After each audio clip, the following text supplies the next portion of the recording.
Sorry, I was not very blunt and rude, so give me some credit for that. No, we appreciate the No, I kindness can and give it is required because we need to give ourselves a reality check, right? We cannot, whatever he said was absolutely true that we have so much of pressure of wealth with Ayurveda and we haven't taken it to the height that it really needs to reach. And I think right now it is the time. So all our efforts in making Ayurveda a real success for health freedom and all that will really make so much of difference in people's lives because people need this.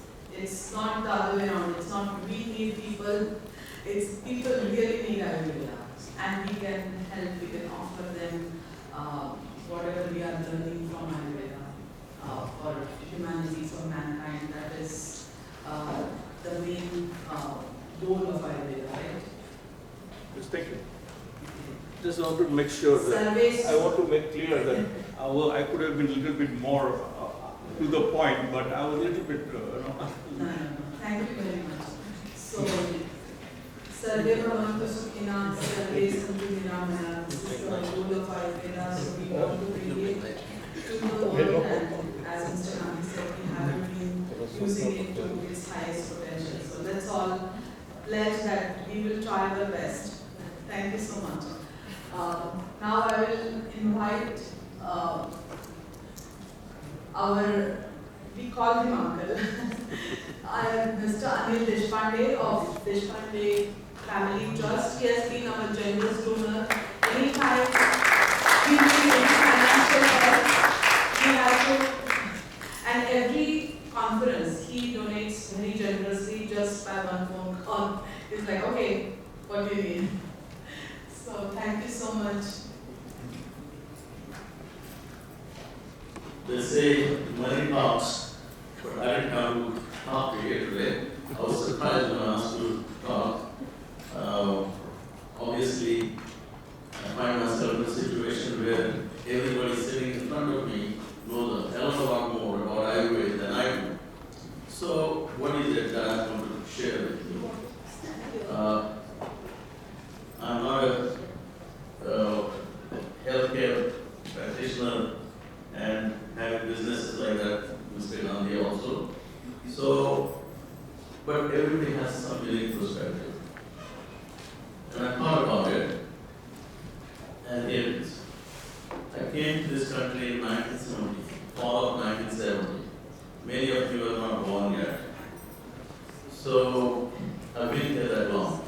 When I came to this country, I found myself in a very different environment than where I came from. That was a time when the baby boom generation was in their teenage and 20s, and they had totally rebelled against the establishment. To give you some idea, for example, the very first day I went to the campus to select the courses, there was a big gymnasium in which they had this massive board. This is all pre-internet and all that. And I went there with pants, shirt, jacket, and tie. And everybody else was in jean cutouts, shorts, slippers or not slippers. Some were missing shirts. I mean, it was an amazing scene. And they were looking at me like, where did we come from, Mars? It's like a different planet. But that generation had revolted. Here was young people that were grown up in lack of luxury, may have everything, but then they decided to drop out and try other things. As a consequence, many of them went to India to find some solutions. Many of them just tested the drugs, acid, this and that, marijuana. But that is the time when a lot of Indian gurus came to this country.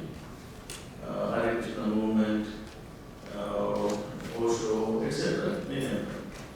But that was the time when yoga was introduced to this country by these spiritual masters. And they had a big authority as well, so nobody questioned them. And unlike what Mr. Gandhi believes, by observation is that yoga, after the introduction here, took 20-25 years. Just yesterday I was talking to Shiva, that is here, where are you? And she was also talking about it. It took a while. There was a lot of resistance to it in the beginning. But it's nothing like what Ayurveda is going to fix. Because yoga did not have any institutional opposition, did not have any legal opposition. It was very benign in that sense. But Ayurveda, now you don't have to explain to people here, demonstrate. As Mr. Gandhi was saying, you have to have the product, there's no question about it. But even after that, you have to explain, and there are a lot of people that don't know, there are a lot of people that don't want to know, and there are a lot of people that would rather sabotage the idea. They did that to homeopathy, for example, a long time back. Did not let it come to this country. But I think we can certainly do better with leadership such as this. You can do a lot. The question is, with what authority are we going to do it? Back then, yoga was introduced by the great gurus, no problem. So, I have a few thoughts and observations, just as an outsider, but wishing well for Ayurveda. What I see is we have not convinced our own physicians. There is a large number of Indian physicians in this country. I don't see them sitting here. Why not? You know, there are our own people that are practicing allopathy, modern medicine, even in India there is a case. You know, in India itself, it's only recently that Ayurveda has really started flourishing. And for the first time, fortunately, there is government backing, and there is a Ministry of Ayush, and that itself can help us. There is a big resource there, and I hope that we can access that and use it.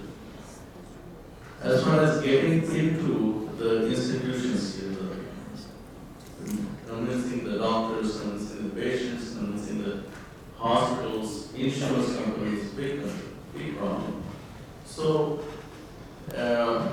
but I feel, for sure, one absolute fact is this, that Ayurveda has a lot to offer, and Ayurveda is the solution for the current problem, which is that the generation that I talked about, that revolted against the system, is now old. Back then they did not need Ayurveda, they needed yoga.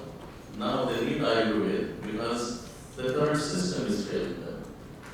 Allopathy has no solutions as such for any chronic problems, be that diabetes, be that multiple other diseases. But we have to convince people of that and get organized, absolutely, as Mr. Gandhi was saying. This needs to have a big organization that works with people, works with the current physicians, the practitioners, as well as get in with the politics, because that is where a lot of rules and regulation will get done. So it's a formidable task, but it's worthwhile doing it. And as they say, there is nothing more powerful than an idea whose time has come. So I feel Ayurveda is a powerful idea whose time has come. Let's get it done.